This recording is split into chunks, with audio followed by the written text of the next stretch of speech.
Šalom ir sveiki sugrįžę į laidą Izrael Komoelinė. Šiandien mes vyksime į Samarijos regioną ir susipažinsime su samariečiais. Ar žinojate, kad Biblijoje samariečių tauta egzistuoja iki šių dienų? Susipažinsime su jų kilme, istorijomis, netgi apsilankysime samarietiškoje sinagogoje. O šiandien pagal samarietišką kalendorių yra Pesachas. Todėl buvome pakviesti dalyvauti samariečių Pesacho ceremonijoje, kuri vyksta taip, kaip buvo Biblijos laikais. Jie vis dar atlieka Pesacho avinėlio aukojimo ritualą. Taigi pasiruoškite, nes šiandienos vaizdo įrašas bus kutinas istorijų ir naujienų. Jei esate pasiruošę, pradėkime. Pradėkime čia, Gerizimo kalne, kuris, pasak pačios Biblijos, yra palaiminimo kalnas ir švenčiausia bei svarbiausia vieta pasaulyje samaritanams. Bet kas yra samaritanai ir kaip jie atsirado? Kad suprastume šią istorijos dalį, turime grįžti 3000 metų atgal į istoriją, kai egzistavo didelė žydų karalystė, kurioje gyveno visos 12 Izraelio genčių. Kol galiausiai 930 metais prieš Kristų mirus karaliui Saliamonui, ši didelė karalystė pasidalijo į dvi karalystės. Šiaurinė karalystė bus vadinama Izraelio karalystė ir joje gyvens 10 iš Izraelio genčių, o pietinė karalystė vadinama Judėjos karalystė. Bet viskas pasikeis 722 metais, kai įsiverš Asirija. Jie sunaikina Izraelio karalystę ir paima 10 Izraelio genčių, kurios ten gyveno, ir išsiunčia jas į tremtį. Todėl mes jas žinome kaip 10 prarastųjų genčių. Ir Asirai taip pat atveža kitų tautų iš šio regiono, kad gyventų toje vietoje, kur gyveno Izraelio gentys. Pagal samaritanų tradiciją, jie yra likusieji iš Izraelio karalystės. Tai reiškia, kad kai Asirai išvaro 10 genčių, jie neišvaro visų, bet dalis Manaso, Efraimo ir Levio genčių liko gyventi šiame regione. Ir kad jie yra samaritanai. Pati Biblija mums pasakoja, kad taip, buvo likusių 10 Izraelio genčių narių, kurie niekada nebuvo išvyti. Bet dalis Džudo karalystės, Pietų karalystės, ypač po sugrįžimo iš Babilono tremties, jie tikėjo, kad samaritanai iš tiesų susimaišė su gyventojais, atgabentais Asirų, ir kad jie nėra 100% Izraelio tautos ir genčių dalis. Ir taip prasideda nesantaika tarp samaritanų ir likusios Izraelio tautos gyvenusios Judo karalystėje. Samaritanai turi šventąją knygą, Samaritanų Torą, kuri yra Samaritanų penkiaknygė ir ji beveik identiška Žydų penkiaknygiai. Tai yra 5 pirmosios Žydų Biblijos knygos su 2 dideliais skirtumais. Pirmasis skirtumas yra kalba. Mes tai pamatysime vėliau sinagogoje, bet jie savo knygas iki šiol rašo samariečių kalba. O antrasis skirtumas yra Gerizimo kalnas, kuriame mes dabar ir esame.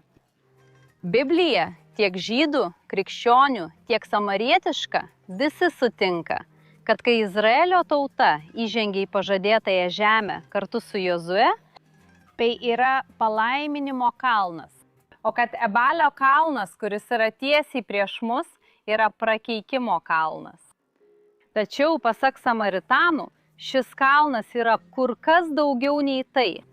Jie tiki, kad čia buvo Izako auka, kad čia stovėjo Izraelio tautos padangtė ir kad čia yra Dievo pasirinkta vieta, o ne Morijos kalnas Jeruzalėje.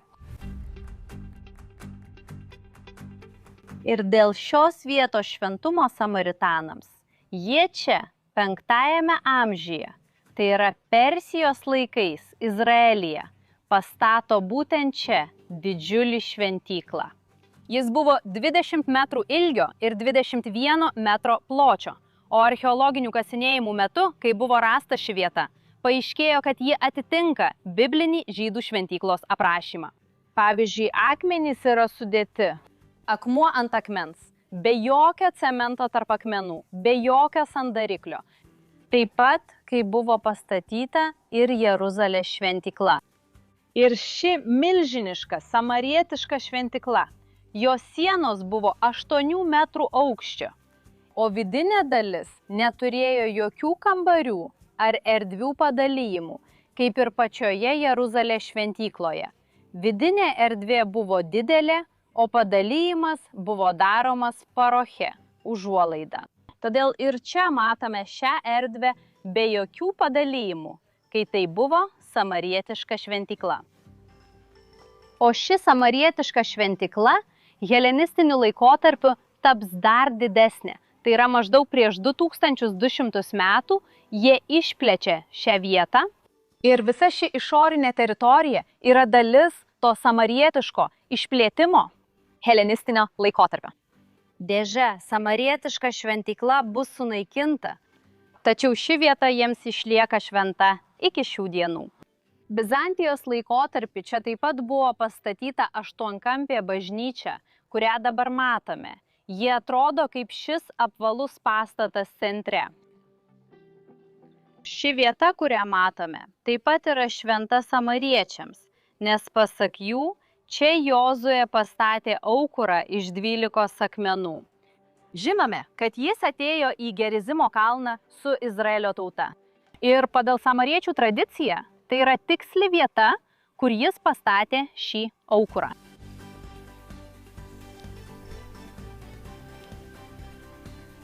Dabar eikime kartu iki Givat Olam, kas hebrajų kalba reiškia amžinąją kalvą. O pagal samarietišką tradiciją tai yra dvasinis pasaulio centras.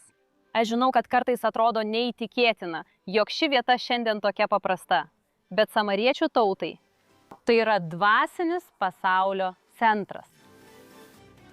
O mano nuomonė, įspūdingiausia vieta iš visų yra būtent ši tokia paprasta vieta. Pagal samariečių tradiciją čia yra Izaoko aukojimo dieta. Pagal žydų ir krikščionių tradiciją Izaoko aukojimas arba beveik aukojimas įvyko ant Morijos kalno, šiandien Jeruzalėje. Tačiau samariečių manymu ši scena vyksta čia, Gerizimo kalne. Ir dar tiksliau, būtent šioje vietoje, čia, už šios tvoros. Ir čia Gerizimo kalno papėdėje matome miestą, kuris driekiasi, jis yra milžiniškas. Tai yra biblinis Šechemo miestas, taip pat žinomas portugališkai kaip Sikemas. Taigi matome, kaip kartais biblinės vietos yra tokios arti viena kitos. Dabar mes leisimės nuo istorinės kalno dalies ir keliausime į Kirjat Lusą. Tai yra šiuolaikinė vieta, kur šiandien gyvena dauguma samariečių. Ir čia jau matome svarbiausią šios vietos sinagogos įėjimą. Ir kaip ir į visas samaritanų sinagogas, mes eisime basomis kojomis. Ir pažiūrėkite, kaip įdomu, žiūrėkite, kas dabar yra sinagogoje. Tai grupė žydų lankytojų, atvykusių susipažinti su samaritanų kultūra ir istorija. Du vaikinai stovintys gale yra samaritanai. Ir mes matome, kaip šiandien geri santykiai tarp tautų. Kitas tautų sambūvio pavyzdys yra tas, kad samaritanai siunčia savo vaikus mokytis Izraelio švietimo sistemoje. Tai reiškia, kad jie mokosi kartu su žydų mokiniais. Taip pat dalis samaritanų tarnauja Izraelio kariuomenėje. Tai reiškia, kad jie gina Izraelio valstybę. Čia jie atvėrė samarietišką torą, kad mes galėtume ją pamatyti. Šventieji tekstai ir visa sinagoga yra parašyti samarietiškai. Nepaisant to, dauguma jų yra trikalbiai. Jie kalba tiek hebrajiškai, tiek arabiškai. Taip pat žinoma savo kalba, kuri yra samarietiška ir taip pat priklauso semitų kalboms. Už šios žalios užuolaidos yra Aron HaKodešas. Tai vieta, kur kasdien saugoma Toros rytiniai ir šventosios knygos. O dabar išeikime iš sinagogos ir eikime į vietą, kur šiandien vyks svarbiausias dienos įvykis. Ir čia jau galime matyti pasiruošimus Paschos aukai, kuri netrukus įvyks.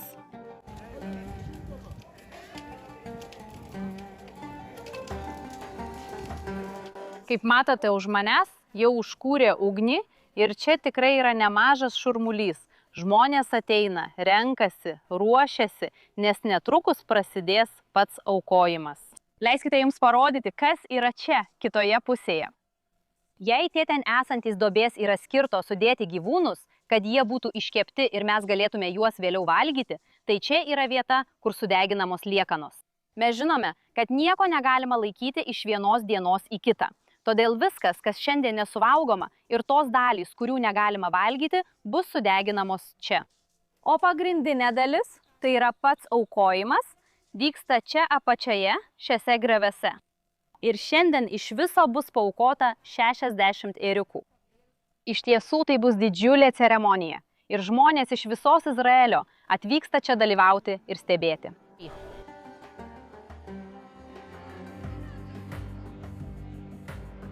Artėja tas momentas, mielieji.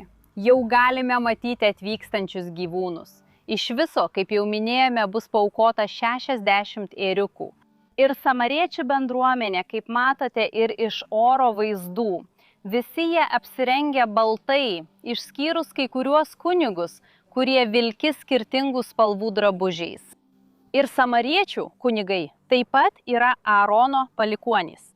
Aaronas, Mozės brolis, kuris gyveno prieš daugiau nei 3200 metų. Ir čia susirinko visa samariečių bendruomenė, kurią sudaro apie 850 žmonių.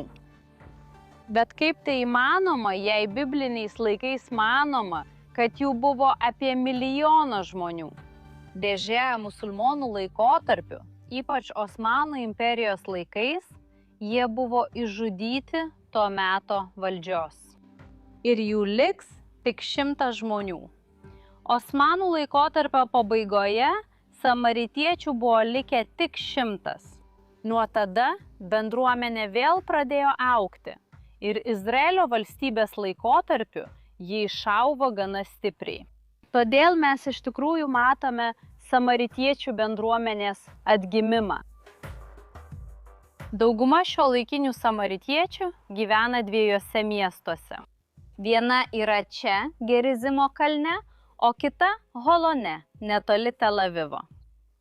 Ir štai dabar prasideda Paschos ceremonija.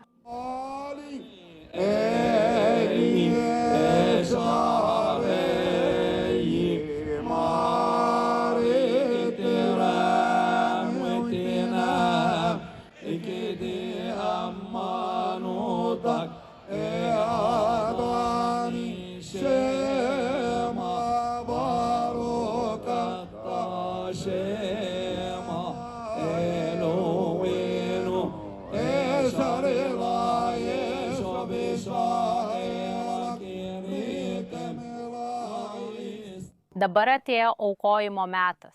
Tačiau iš pagarbos ir jautrumo visiems mes nerodysime pačių aukojimo vaizdų.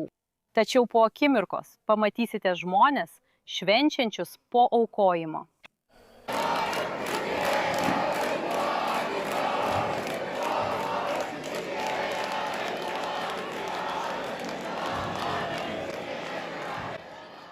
Dabar jie paims, pažymės savo kaktas ir praeis su lėkštėmis pilnomis neraugintos duonos ir taip pat karčiųjų žolelių, kaip parašyta skaičių knygoje, kur yra Paschos avinėlis, karčiosios žolelės ir nerauginta duona.